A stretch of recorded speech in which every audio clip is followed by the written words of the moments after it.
Tonight, my guest, Marty Rosenblatt, will be discussing physics, telepathy, and precognition. See you in about 5 minutes.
Grab your popcorn and snacks. Find a comfy spot, take a seat or lie down, and let me transport you to a place of fantasy, ghost stories, ancient legends, odd creatures, alien encounters, and other magical topics.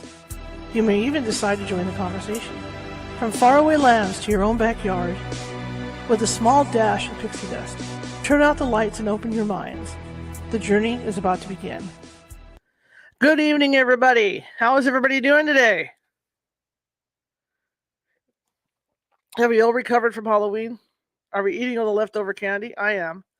I just had those little tiny square Snicker bars. I had like 3 of those. Halloween's deadly because it's going to last forever. Anyway, my name is Charlotte. I'm going to be your host for the next hour, and I've got a great show for you. I'm also the owner of the California Haunts Paranormal Investigation Team based out of Sacramento, California. We are 45 strong up and down the state. Plus, we have associates and branches all over the West Coast, including Nevada, Oregon, Washington, and Hawaii. So if you need help there, get a hold of me. I'm all over the place. California Haunts is on Facebook. I'm on Facebook.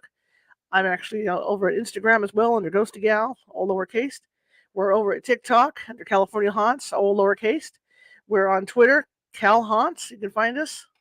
And like I said, we're all over TikTok. We're all over Facebook. So you can find us. Our psychic team is there too. Sacramento Seers is our psychic team. Anyway, welcome everybody. It's Tuesday after Halloween. Everybody seems to be starting up on the holiday season. I have no problem with that. I have a Christmas tree I keep for my mom since she passed because she loved Christmas so much that I've vowed to keep one tree up all year. So I have one that's unlit all year. And then last night at midnight, my mother and I had this tradition where we would be out driving because I've always had a friend that we would take home and then bring back.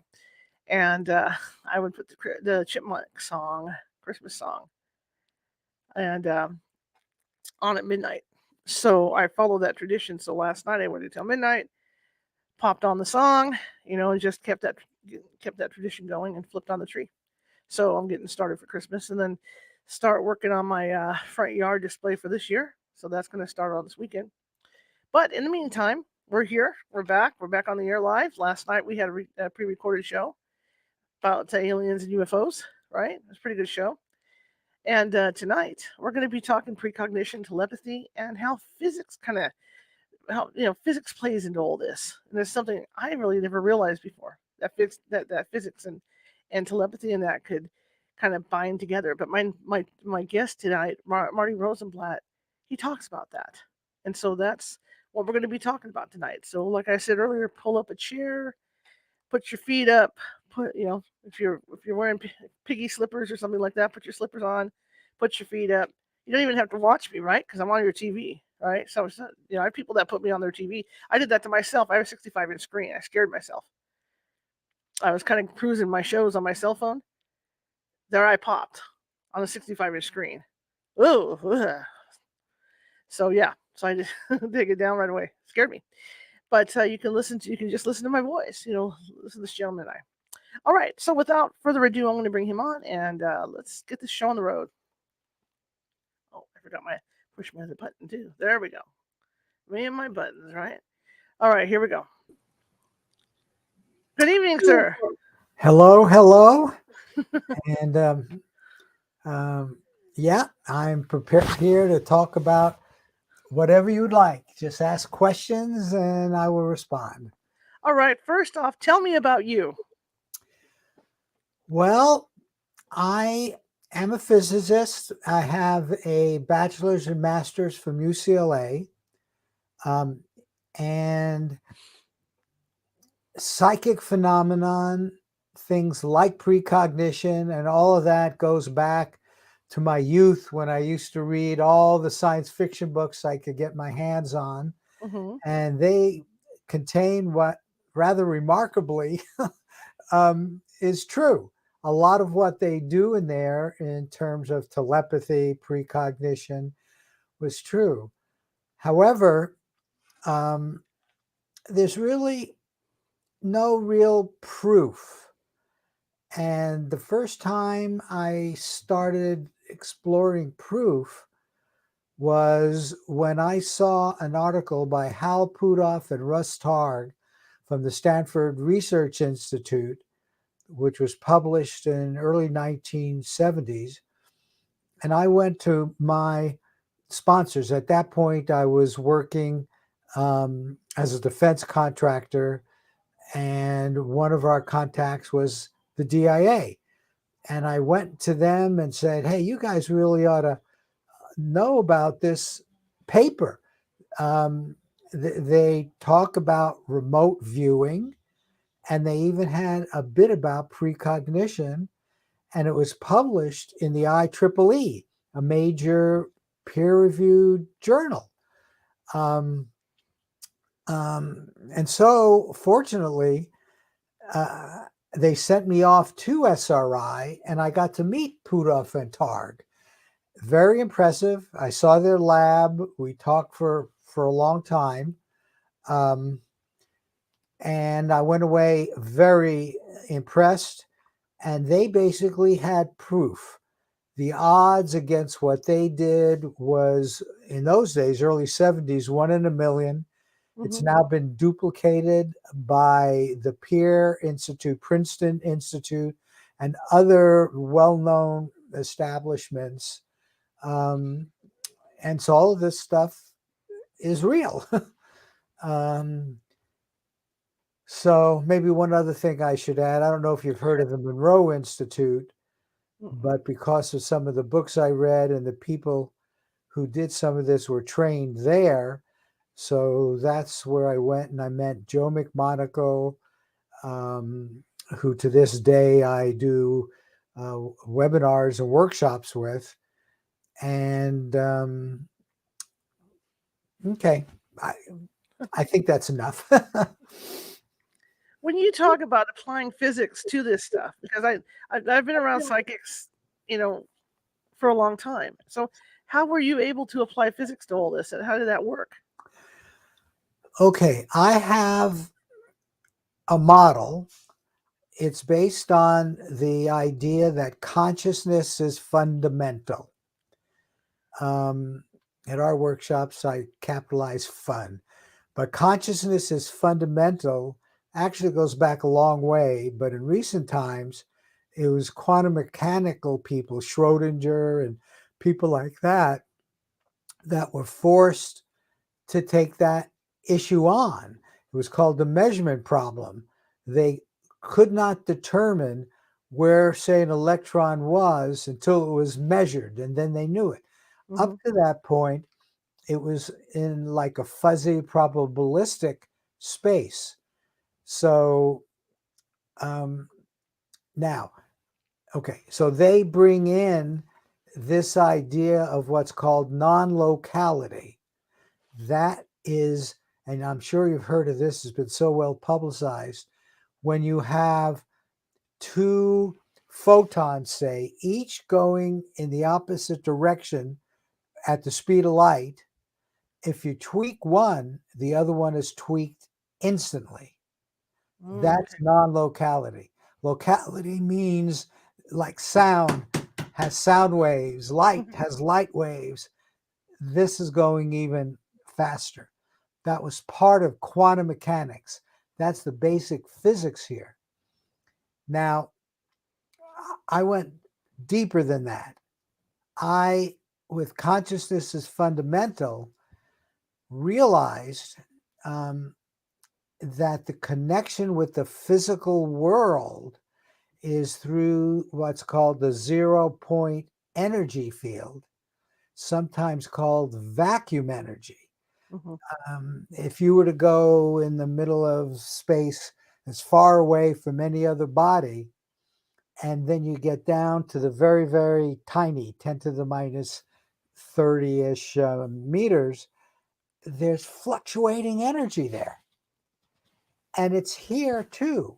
In your body, when you get smaller and smaller and smaller, you have got fluctuating energy, which has a huge amount of potential. It's equivalent to a fireball in a nuclear weapon. That's called 0-point energy. Now, here's where, at least, I don't know, others have probably done this. I don't want to take any credit for this. Sure. Particular, because the idea of what I'm about to tell you now is that the 0-point energy field is connected to the spiritual, non-physical world, where consciousness of past, present, and future from all sentient beings exists. That's what this place, I call it the universe of collective consciousness. If any of you know about remote viewing, you've heard of Ingo Swann. He called it the matrix. All that is, some, when I talk about it, say, oh, maybe that's a representation of God, a higher being, because it's a non-physical place, which is really the source of the physical, because consciousness is fundamental down there. It goes through the 0 point energy field and interacts with every molecule in your body, interacts with your nervous system. Mm-hmm. So when psychics get information, mediums get information, when I get information when I'm doing precognition, it comes from this universe of collective consciousness, which has future information in it. And that indeed is how I could do my precognition. So mediums get information because all souls, when they pass from the physical plane to the non-physical spiritual plane, they're there. Virtually every psychic phenomenon has its source in this universe of collective consciousness, all that is, which is fundamentally more fundamental than the 0 point energy field or the vacuum energy field. So now I hope you see where physics comes in, and Right. it comes in a very fundamental way, and it actually allows an explanation for all kinds of ESP phenomena. And ETs, I know you talk a lot about ETs and UFOs. Well, the ET information is down there. They're conscious. So every time they have a conscious moment, it's shared with their personal, I also believe in a personal spiritual reality, but that then connects up with this non-physical universal Mm-hmm. reality. Is that energy they talk about, like when humans were formed all those millions of years ago, and they talk about that certain energy that went into the molecules to start building the human race? Um, you know, or something similar? I mean, that touches on so many other things. Mm-hmm. I happen to believe that thousands of years ago, maybe 10,000 years ago, we were visited by ETs. Sure. And they, I believe, used genetic engineering. And maybe that's what you meant. But who knows? Maybe they did it in another way by grabbing the energy from this ZPE, 0 point energy field. Mm-hmm. Mm-hmm. The one thing when you said that too, what struck me too, is I've had psychics on my team, and we use EMF meters to find ghosts, to get triggers off that. And I have had psychics who have had a lot of EMF coming off of them. Mm-hmm. So I mean, could that energy be like when a psychic is working? Could that energy be morphing into EMF on some people? Absolutely. When you get into this deep place where you're connected more directly with the spiritual world, the non-physical world, and I don't know what your psychics were doing, but mediums will contact souls, dead people's souls who are there. And certainly when they're doing that and bringing back the information, I could see a lot of energy coming from them that can actually be picked up. So maybe you're doing that. Mm-hmm. Mm-hmm. I find this fascinating, absolutely fascinating, and that it makes what you're saying makes a lot of sense, because in order for us to pick up what's coming from somewhere else and us to send to somewhere else, there has to be some kind of energy leaving our body to do that. And an intermediary holding place for the information. which Mm-hmm. is this spiritual reality. Some people don't like the word spiritual. And Mm-hmm. I don't know, for a long time, I would only say non-physical reality, but it is spiritual. That's where the souls are. That's how your psychics can get information from the souls. That's how reincarnation can occur. Now, I don't know what causes a soul that's there to connect up with a nascent, a new human being, but I believe that connection takes place at the moment of conception, and the information is somehow shared. Um, and maybe the connection is with the parents, who then make the sperm. In fact, Mm-hmm. if you think about it, we call the sperm that attaches to be random. But Mm-hmm. you know what? Things may not be so random. The reincarnated person might have affected it. The parents might have affected it. Um, God, whatever that is, the highest being, may have influenced it in some way. Mm-hmm. I'm really speculating now, but No, once right, you right, get into the spiritual world, um, anything becomes possible, and all ESP events make sense now. right. Mm-hmm. Well, that's as a ghost hunter, that's what I always like to say is, you're not gonna like even when you talk to ghost hunters, you're not gonna get the same answer from everybody because no one really knows. There's no experts in the field.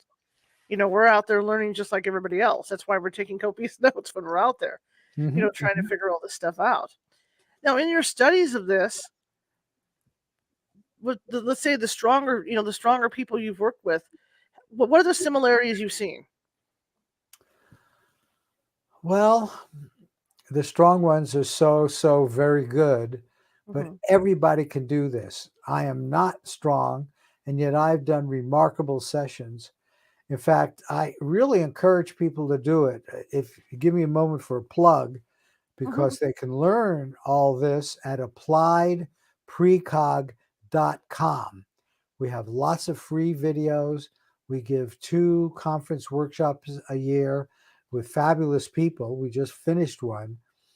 And the first Wednesday of every month, I train people. But there are plenty of videos out there that do it. Appliedprecog.com. And everybody can do it. Um, um, you don't do it every time. That's Hmm. what makes it so unbelievable for people. But the experiments that have been done show that you do it now with odds better than 1 out of 1 billion when you take all the experiments together. Individuals on a 50-50 proposition, which is what we do. In Hmm. precognition, we say describe and sketch the photo you're going to see for your feedback, and that'll come in 2 or 3 days. And we give it a 6-digit number. So describe and sketch your feedback. And there's no cheating because the pictures aren't even drawn until I have their transcript in hand. Hmm. And it's remarkable how well they do. Everybody has access to information from this universe of collective consciousness. How hard is it for people to get started to do that? I mean, does it take time for them to practice to build up that energy, or are there students that just walk in and just boom? Some of them have what's called beginner's luck. Hmm. They got no false pretenses. They have no reason to think, they're going to fail or Hmm. win. They don't even know what it is.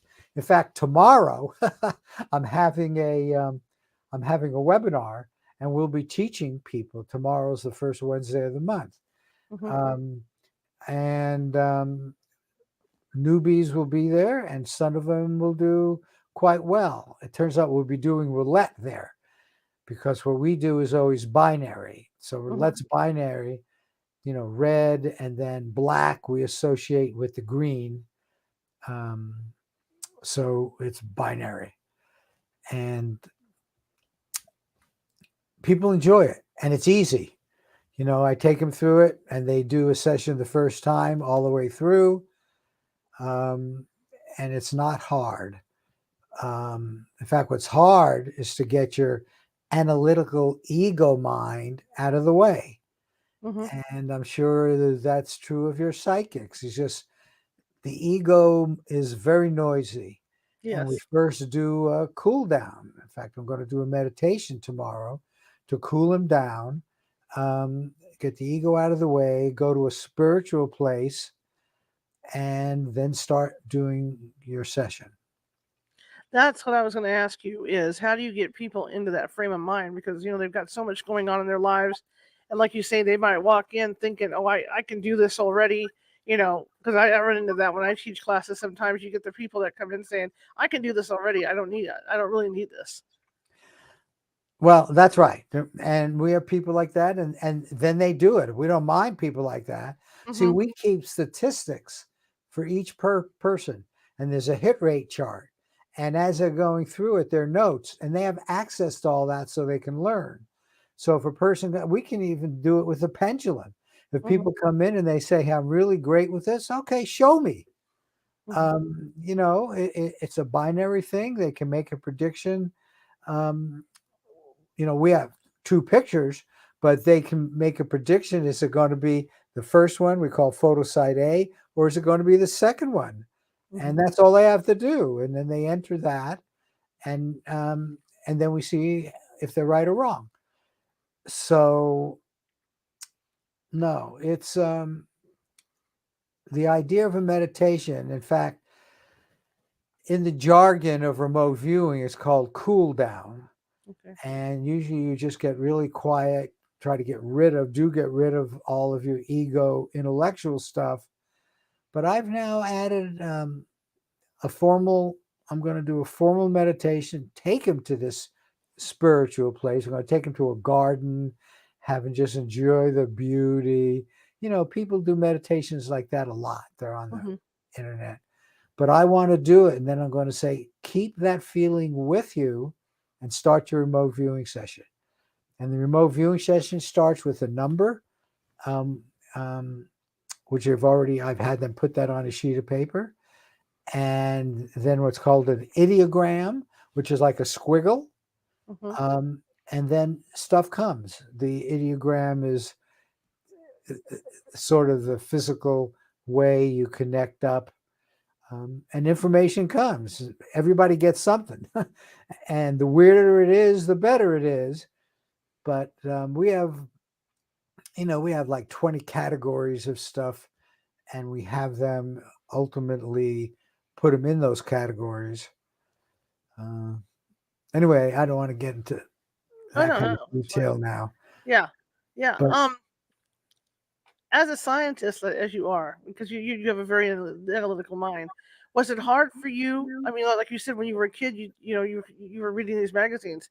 Was it hard for you to discuss this with other people, other people that that have analytical minds? Because some aren't as open minded. no, it's still hard. And scientists are the worst. It's really so frustrating to me because they've done triple blind experiments. They've done anything, any science, and any scientist would normally expect of experiments, Mm-hmm. and they still won't believe it. They say there's got to be something wrong. And that's because they do recognize that the consequences are really profound. Mm-hmm. Mental telepathy, for example. In fact, one person told me who was in the program, he believes that's why the program was stopped. The program went on for 20 years. Mm-hmm. Started in the 1970s, ended in 1995 or 6 or something like that. And he said it was because Congress people who were funding it, the whole idea that you could get into their mind, Mm-hmm. find out if they were lying, for example, um, scared them, and they cut off the money. It's still going on. I know people get special projects and stuff like that. But imagine precognition. If we're successful, and we're successful now, and I'd say 60 to 65% level. We have some people that actually have gotten higher than that in their last 25, but then for reasons which I believe are all psychological, they take a dip. Mm-hmm. And so it gets very hard to use that. But that's what we're working on. How can you get so you can apply this? And look what that'll do to the financial world. Um, what I hope happens is they'll Right. all start using precognition. Which brings me to the next topic. You had done a thing with the stock market, right? Where you were trying to predict the stock market. Right. Stock market and sporting events. And again, the people are almost all of them doing better than chance. Some of them are up at the 65% level. Wow. I am trying, but again, they have these dips, unpredictable dips. And I'm working on that. I've given suggestions, doing the meditation. Every time I can't get to this next level, it forces me to do something new. Mm-hmm. This meditation is new. We actually did it in our conference after someone else gave a meditation. And I Mm-hmm. said, hold on to that. And we got 2 really good hits in a row in roulette. I mean, like 10 one way, 3 the other. And Mm-hmm. the other one was like 7 in the correct direction and 2 or 3 in the wrong direction. Really strong. And we'll see if that continues. The question I have with this is, like you say, that they have ebbs and flows on this thing. Could it be it's just exhausting for them to do it? Because I know, you know, like certain people. Well, not every psychic I know, but they do have to rest up in between stuff, don't they? Before they come out and do this. Yeah, I used to work with Mel Riley, and he was doing um, for a customer, I guess, with me and another person, a session. And this was long. Mm-hmm. There's something called controlled remote viewing. That's what a lot of people use to find missing persons. Joe McMonagle will describe a city where a missing person is, sometimes a dead person, and Mm-hmm. where is it? Um, and that goes on for like an hour. And then they might take a break and go back. And then they're zoned out, zoned out. Mm-hmm. ARV is not like that. Okay. ARV, because you are describe and sketch your feedback picture, Mm-hmm. period. There are 2 of them. We choose them to be as different as possible to make it easy. And so our sessions last typically 7 to 10 minutes.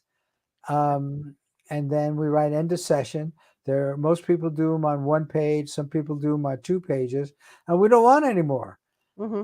because there's a judge, either that person or an independent judge, who then compares the transcript with the 2 pictures and says, oh, gee, this is really a good match to photo side B.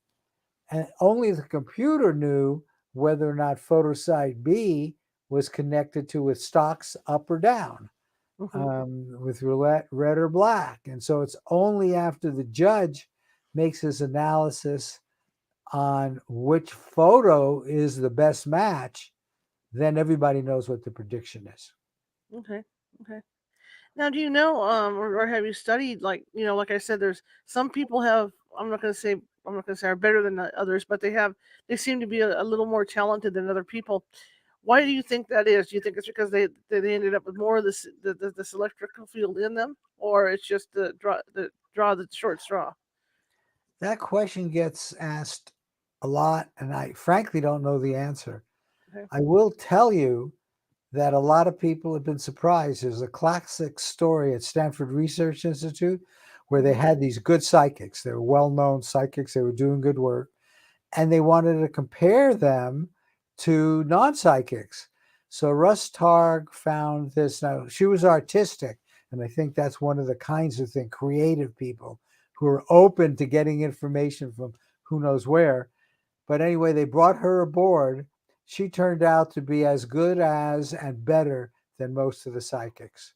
And until she tried it, and their instructions are very simple, like ours, Mm-hmm. describe and sketch. Maybe in those days they were using an object that Mm-hmm. I'm going to show you.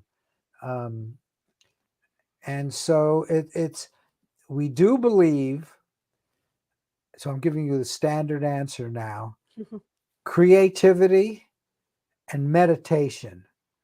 Those are the two main things. If you meditate, again, because when you meditate, you learn how to shut off your yapping ego intellectual mind. Mm-hmm. And creative, I believe, is because you're now opening to get information from your subconscious. I use the word subconscious for that intermediate, it's your subconscious and it connects to this universe of collective consciousness, to all that is. And Perfect that's sense. what they do when they're creative. That's perfect sense. Now I have a psychic I work with, well, a medium that I work with that is quite quite a good remote reader, and it's interesting to work with her because I can actually go on site, and I can actually have her see through my eyes when I'm walking around somebody's house or a building. It's fascinating to see it. Sometimes it's scary too because she'll go, "Oh, there's a chair over there that he used to sit in," and you look over there and there's a chair, and you're like, "Wow," I wonder what the name for that is. That must have a name, but that's very impressive. Can she read your mind as well? I mean, Yes, she's sort of, yes, yeah. yeah. I have to be careful. Well, usually you have to give permission. Yeah. But to see what you're seeing, Mm-hmm. wow. She's very good. Do you think we have what's called talk withs, where we do exactly what you're doing here? Mm-hmm. And I get people who are well known in the field, some who are not well known, but have just written a book and they want to talk about it, but always in the field of consciousness. Where does this psychic live? Away from you, right? She lives she's about 5 cities away. Yeah. I would love to have you and her on a Zoom. We would use Zoom, but Yeah. it's just as good. And have her demonstrate that, Yeah. where you can walk into a room, she can get into your head, and she's going to describe what's there. Oh my God, would that be fascinating? I'll ask her. Yeah, She'll be open to it probably. Yeah. I'll ask her. yeah. I'll And you ask her. might bring an unusual object in the room. There are always chairs in the room, stuff like that. Oh, that would be great. Okay. And that would get her known. She probably has a website and we would advertise all that stuff. Oh Absolutely. my I'll do that. God, that I'll would be ask her. great. I'll ask her. Yeah, we've done it on about maybe 4 or 5, 6 investigations where we've had to do that. Okay. On scene. Yeah. Are you Charlotte or Caesar? I'm Charlotte. Caesar's my tag that I use. Okay. Caesar's ghost. Well, that's right. And so Yeah, I thought your Caesar's name was, ghost. Yeah. Caesar, like the Great Caesar's ghost. senior. Okay. Yeah. Okay. Because it's not. Okay, I get it. Yeah. Yes, it's not spelled like Caesar. It's spelled um Well, why don't you've got my email, I've got your email. I think that's really a great idea. See if he's willing to do that on Zoom. Okay, I'll do that. Okay. Now, the interesting thing I find about what you guys do is that it is like you say, it's 50%. It's different people that are doing it, and to me that would be fascinating. Like when I'm teaching psychic development classes, I get a deck of cards, and what I'll do is, I'm usually doing it on via Zoom too, Mm-hmm. and what I'll do is I'll say, okay, guys, you got your red and black colors. I'm going to mix the cards up. Let's see what happens. Mm-hmm. We do the first read, and usually nobody does very well. Well, then I'll do other exercises like meditation. I'll do certain meditations. I'll take them to their spirit library. I'll take them, different places. Then I stop and I'll get the cards out again, and they do better. Yeah. And they're shocked. Perfect. That's and just like you say. It's because they're opening up. right. What do they get on a whole deck? They get 55% or They're about 55%. Yeah. Yeah. Which is fine, and people can scoff all they want, saying, "Well, they've only got red and black to choose from," but still, it's a hard thing to do when you're going through that many cards. Well, and we want them to do it consistently. Yeah. Yeah. And okay, obviously there's a lot of overlap in what we're doing. So That's why I wanted to talk to you. yeah. I would like some of your people that did the ARV. Well, they did the red and black cards. Maybe Yeah. they would like to do precognition, because when you get good at it, and as I say, some of them are at 60-65% Mm-hmm. reasonably consistently, but then they do this dropping. Mm-hmm. You can earn money. We have a program called the Precog Pro program. And when they qualify, and to qualify, they have to get up at, say, 70%. If they're brand new, they get 7 out of 10, they're a Precog Pro. No cost to them, but I will pay them based on how well they do on the next 25. Oh, that's cool. And so they get paid, no cost. That's cool. It is That's cool. I have So a question too. Do you find that there are some psychics that medium psychics that specialize in stuff? It's not just okay. I over the years I have found people who were better at telepathy, people that were better at ESP, things like that, than they are other stuff. yeah, I see that all the time. I try to get people who are mediums to do ARV, but they like to do their medium stuff. Mm-hmm. I Mm-hmm. bet they could do both. Mm-hmm. Um, there's Joe McMonagle, who's one of the most famous guys who was in the RV unit. They had a government-funded unit in several places, but he was out of Fort Meade. He does a lot of remote viewing, but he gets involved in I'm not sure about that. I know he's done other stuff, but I can't get very specific about it. Mm-hmm. But he spends so much time. He did 6 remote viewings a day, and when he was in the Army unit, they had him do 6 remote viewings a week. So 1 a day. Took Sunday off, I guess. And when he retired, he kept doing that. And in the unit, they gave him more than that, and they really tired him out. Sure. So I recommend to our people they simply do, 1 a day, maybe 5 a week. And I'm now recommending if they get 80% on their last 10, they take a break. That seems to be one of the signs where the hit rate goes up, then whoop, it drops. Yeah. So we're still experimenting. It's fascinating. It really is. It's really fascinating. And another question I had too was that I forgot. That's what I get. Oh yeah. Do you find that if you have a strong sender when you're testing, somebody that can send out strong, that your results are better? We don't ever test that. Okay. I mean, we test them directly in their ARV. Notice one thing though, they're both a sender and a receiver. In ARV, when you do your remote viewing session here, okay, so your task is to describe and sketch what you're going to see in the future. Well, now you're kind of a sender. Now in the future, you've got the truth, the information. Now, not only are you a receiver, but you want to send back the information to the remote viewer. Okay. And what that really is entanglement in the quantum mechanical sense. So it's non-local entanglement. And in fact, you love this because we talked about telepathy enough. I call it precognitive telepathy, because you're a different person at your remote viewing session compared to your feedback session. And so it's telepathy with yourself. And so there's no worry about somebody reading your mind who you don't want to read your mind. And I think it's a beautiful place to learn telepathy. It's just the whole thing so interesting to me. Because I've watched people work with pendulums. I've watched people work with other things, and I've seen channelers, even people that channel, and that fascinates me. Right.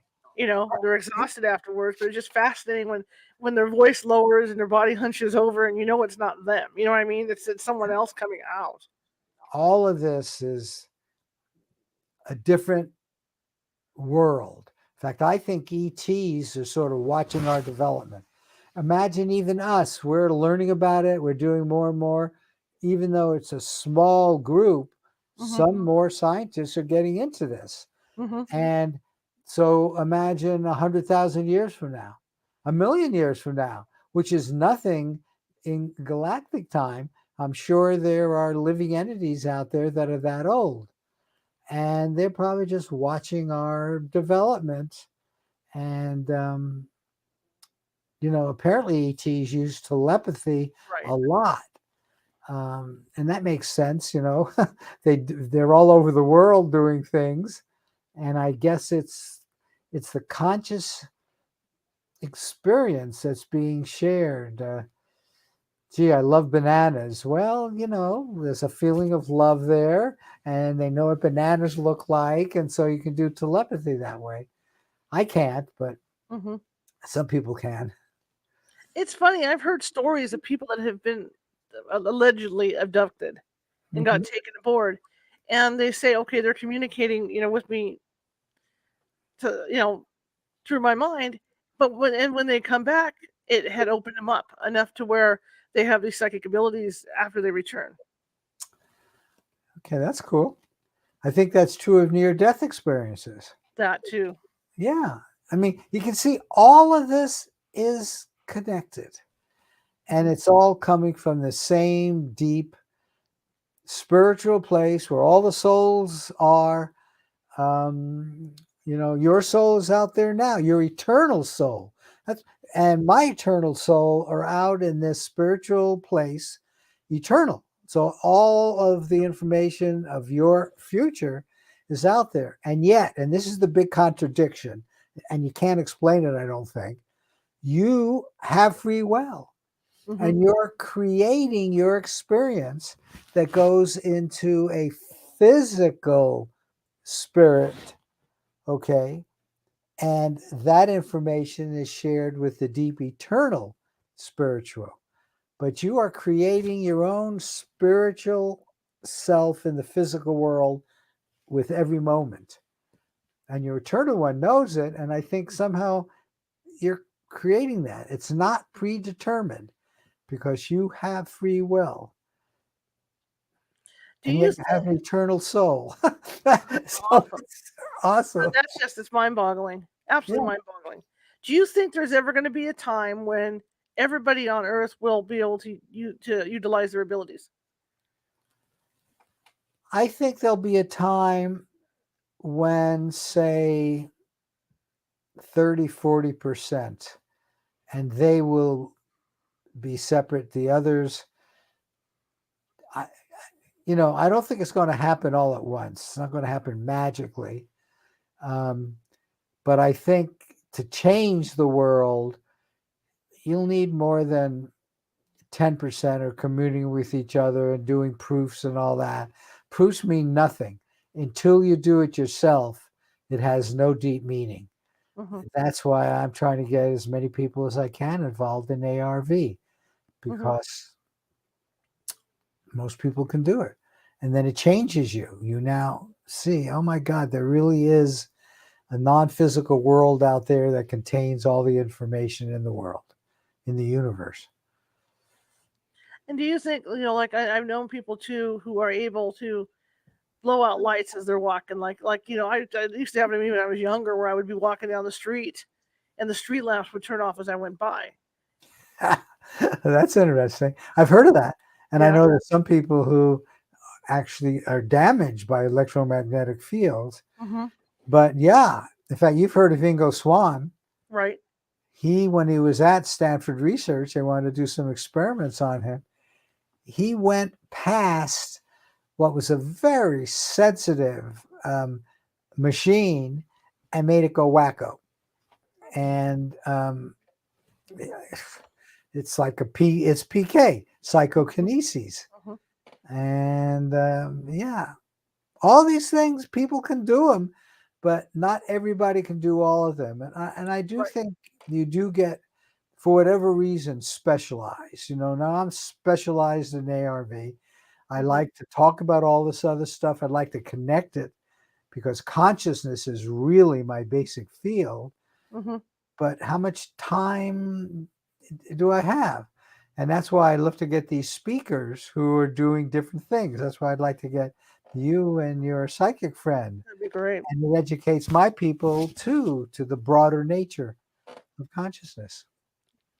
I just like I said earlier, it fascinates me because like I said when I wrote you initially, I've known a lot of psychics over the years, and I've seen them do different things and specialize in different things. And it's interesting that you have come up, with this theory of where it all comes from. Right. Because a lot of them will look at me and go, I don't know how I do this. I just do it and it comes to me, you know? And And it's and nice that's to hear. absolutely fine. Right. They're picking up information through the subconscious that gets into their mind and the whole nervous system. That's why they can talk differently and Hmm. stuff like that. The nervous system, now, I don't have any doubt it's coming from a spiritual place, but they don't need to believe that or even know it. All they do know is that they're getting information through something like a subconscious. Hmm. Hmm. The other thing I was just thinking too is I've had psychics come into my mind without asking, and come into my body without asking. And when it happens, my right arm get feels like it's almost heavy in the sleep. Hmm. It's a really weird feeling, kind of like your skin's crawling, but it's a real heavy feeling when they're when they come in uninvited. That's very, very interesting. Yeah, and that's one of the biggest fears everybody says when they get into this. I don't Hmm. want people reading my mind, period. Not even invited. I don't want people reading my mind. There are things in there which I don't want to share. Hmm. I And I think think, go ahead. I was going to say, I think that eventually, as we get into more and more about telepathy, Hmm. you will be able to block information and put it in a safe that people will not be able to get to. Hmm. Oh, I want that in there. I want that in there. Hey, you can look at the rest of this crap. I don't care. But there's certain stuff I don't want you to be able to see. That sounds like a trainable talent to me. Hmm. Hmm. I've had someone tell me, if you come in contact with somebody that even has negative intentions with their abilities, to make a chrome a chrome shield Hmm. in your mind, and that way when they try to put those thoughts in your direction, to put up that chrome shield, and they go right back to them. Right. I like that. In fact, I once did that a long time ago. Who knows? And I think it's still there. If anybody has negative intentions towards me, it goes back to them, Hmm. Hmm. double fold. But you know, I the mind, your soul, your eternal soul, and I think even your physical soul has access to an infinite amount of information and capabilities. We just don't yet know quite how to access it. We got too much crap in our subconscious that comes from when we grew up. I Hmm. think you were tuned into this all very early. Yes, And I very think, young, yeah, very young. I can just tell from, knocking out lights and stuff like that, that, and your whole belief system, which was tentative until you've done so much. So, but you learned early, Hmm. and I think that's helpful. Yeah, I'm doing a series on TikTok right now about what it was like when I was a kid, because my family always thought I had a very vivid imagination, and that's where it was coming from when I would see like dark figures walking through my bedroom and stuff like that. At night. So. Einstein said, and I use this: imagination is more important than knowledge. Yeah. And I think that's such a cool quote. For somebody that wants to get into this, what advice do you have? Go to applied precog, applied, seriously. No, I'm not laughing. It's funny. Go ahead. Appliedprecog.com. And we have all kinds of, I can't give you a 2-word answer. Well, in a way I can. Come to our website and do it. And period. And you can join us for free, and you can do one ARV prediction a week. We encourage people to become paid members. That's about to go up to $65 a year, which is not very much. Most of the places charge more. And then you can do as many as you want every week. But we recommend 5, but we have as many as 10 different precog groups. So that's what I recommend. Just do it. Absolutely. Forget all of this talk and knowledge. Today we've talked a lot. Yeah. But imagination, which is what you use when you're doing your ARV session, you get quiet, you sort of feel the spiritual with you, you do a nittygram, and you wait what comes up. I'm It's not not hard. I'm not laughing at you. I'm laughing at the whole thing because I get people all the time who ask me, "How can I do this? How can I get like this?" And I said, "Well, a class would help. You need to take some kind of course to learn." Because the other thing, and let's talk about that a little bit, is controlling it. Because Is what? is controlling it. Because once you open that door, anything and everything will come through. Well, in ARV, that has not been my experience. What has been my experience is I am getting more precognitive.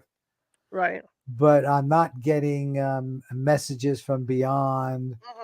I'm not having people telepathically influence me that I know of. If my arm doesn't get like that. So when I get into a spiritual place, my eyes get funny. It just feels different. There's a different feeling, which I like. Right. But I don't know. I just don't know. The idea of being controlled, mind control stuff and all that, I just don't know how real that is if you don't give your permission. Right. But I guess you've had some people do that to you, but yeah, over the years, but that's never happened to me. Yeah. And well, you're fortunate. Yeah. I mean, I think a lot of it. I agree with you in your teaching techniques because I teach meditation to go along with the abilities. That's what I teach, and I think that's very important for people to keep like you say, to get them in that spot to be able to do this, and that way they also learn how to open and close the door. Well, that's right. End of session. In fact, we have our people at the bottom of every session. Remote viewing is a feedback session, analysis, right? End or EOS, end of session.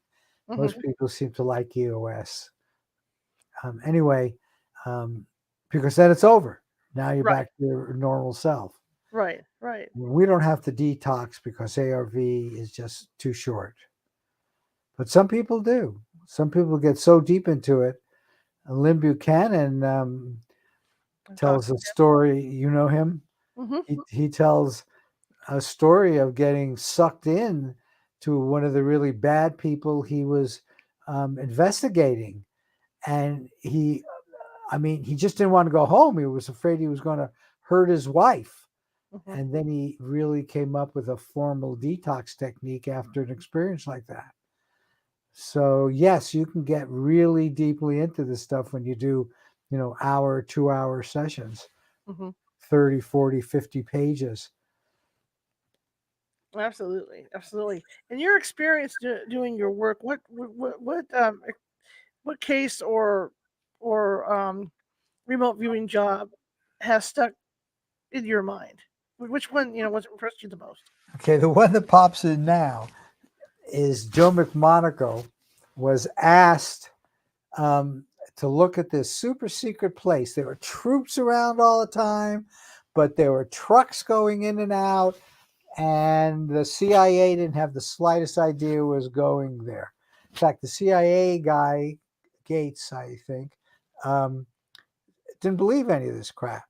But as a last resort, they asked Joe and I guess a couple of other people, what's going on in there? Well, Joe did a session and he said they're building a huge submarine. And he said, I saw their standard submarine off on the side, but they're building this huge submarine. And of course, they all laughed at him. There was about a mile away from where there was any water. And Joe got pissed at being laughed at. And he said, on such and such a date, between a week or so from this date, they are going to launch it. And again, he got laughed at. On just about that day, it might have been actually a few days before or after, they dug a trench from that place and they brought out, I think it's called the Typhoon class or the Boomer. It's their biggest submarine. It's still in service. The CIA did have satellite coverage, so they got probably the best view ever of that submarine. Wow. I know. So how cool is that? That's cool. That is really cool. That is so cool. I mean, and that's a true story. That I mean, that's just a true story. It's written up in one of his books and stuff like that. Bill Gates was one of those guys that was afraid of this stuff. Of course he was. Yeah, I can see why. What it would be. Okay, let me tell you one other thing. Okay. Because more and more people are beginning to accept this, that even in the case you just heard of, it could have been precognition. He could have been getting in touch with the people who saw that whole event and got it from them. That's how it became true. You know, how do you know, even in the case of somebody talking to a dead person, and the dead person says, oh my God, you really need to find so-and-so that's hidden away and nobody knew where it was, and they find it. Well, the fact that they found it is the place where the truth point is, and that could be where either the psychic got the information. So more and more people are connecting up precognition with a lot of these events. Doesn't prove it, but it's an interesting theory, especially to someone like me that loves precognition. Absolutely, absolutely. This hour has blown by. Oh, bye. Yep. I want to thank you so much. This was great. I loved it too. You were very interesting to dialogue with. So it was fun talking with you. And I will talk with my friend and we'll get that going. Okay. Excellent. How can people find you? Let's have your website one more time. The website's appliedprecog.com, and they're welcome to email me. I'm an email person, not a text person. And it's Marty, MARTY, at p-i-a.com. My first company was Physics Intuition Application, and so that's what the p-i-a.com. But there's also a way to contact me on appliedprecog.com. Okay, fair enough. I would love to get you on again to talk more with you about this stuff, because I have my own little notes I've been taking too, and you know, because this took that direction that we could talk notes, you know, back and forth. I think so. It was a pleasure for me too. Thank you. All right, sir. Thank you very much. Have a good day. Right, you too. Bye now. All righty, guys. So you got it. So yeah, I would, you know, if you even feel like you might have abilities, I would go over and check his site out. I really would, you know, and see that stuff. It's really cool to do. It really is. Tomorrow we're shifting gears because we're going to be reading that Christmas book about, you know, different kind of not going to say nasty stories, but dark Christmas stories. We're going to start reading that probably next weekend. And the woman that wrote the book, Sylvia Schultz, is going to be with us tomorrow to talk about that. So we're going to kind of get a preview to that book. Okay, that'll be tomorrow's show at 6:30 p.m. Pacific. And I want to thank everybody. Now that I'm sitting here and I have you all captive, our download numbers for the podcast have more than doubled since last year. And that's because I have you to thank. It's you guys, listening to the show. It's you guys who are liking the show. It's you guys who are sharing the show with your friends and saying, hey, this is a pretty good show. I thank you all. We want to keep that going. We want to keep building up our audience. That's incredible in a year and a half to more than double the size of the amount of downloads. I thank each and every one of you. Everybody who listens on YouTube, thank you. Everyone that listens on Facebook Live, thank you. I really, really appreciate it. Everyone that visits our website and listens from there, thank you. I'm really excited. Things are looking really good. So I wanted to thank you all tonight. That being said, if you were listening tonight and you were listening from Facebook Live and you liked the show and you haven't joined up to follow me or follow California Haunts Radio, please do that. I appreciate it. That's how you get the word out on what shows are going to be on. Same thing with YouTube. If you like the show, you like what you're listening to, hit that, click on that little ghost down in the bottom right-hand corner, and that will subscribe you to our shows. 450 shows are out there, all different topics. We talk precognition, we talk, spousal abuse, all kinds of stuff. Click on that subscribe button because we're definitely building up, and I'm real excited about it. If you're listening from the podcast, please share the podcast with others. The podcast version of the show, over at Apple and everywhere else that we go out to. Also, subscribe. If you're listening from RSS, directly from rss.com, hit that subscribe, hit that follow button. Looking for followers. All right. Anyway, that's all I'm going to say tonight. And if you like the show, share it with 5 people. If you hated the show, share it with 5 of your enemies because we are equal opportunity here. Visit us at CaliforniaHauntsRadio.com for information about the shows. And I also have the archives up over there, so you can check all those out. Go back for the last 3 years on archives, and also some of the Blog Talk archives from when we were spent 10 years on Blog Talk are over there. So you can check all that out. All right. Anyway, I'm going to leave you be because my night's over and so is yours. And so I will see you tomorrow at 6:30 p.m. Pacific. And thank you very much for coming tonight. And I'm going to give you his contact information one more time. And here we go. Website, Applied Precog. That's PRECOG.com.